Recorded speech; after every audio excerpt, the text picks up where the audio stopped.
Hey everyone! Today, we're diving into the fascinating world of gas detection with the Crowcon GMC-1002-SS Gasmaster 4-channel display board.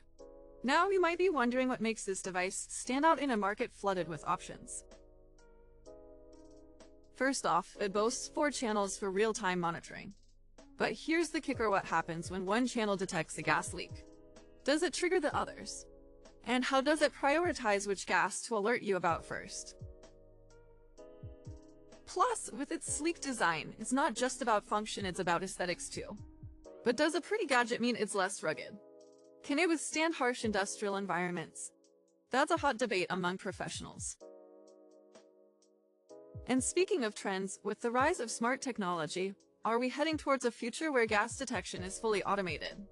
Or will human oversight always be necessary? Let me know your thoughts in the comments. Is the Crowcon GMC-1002-SS the future of gas monitoring? Or just another shiny gadget? Until next time, stay safe and curious.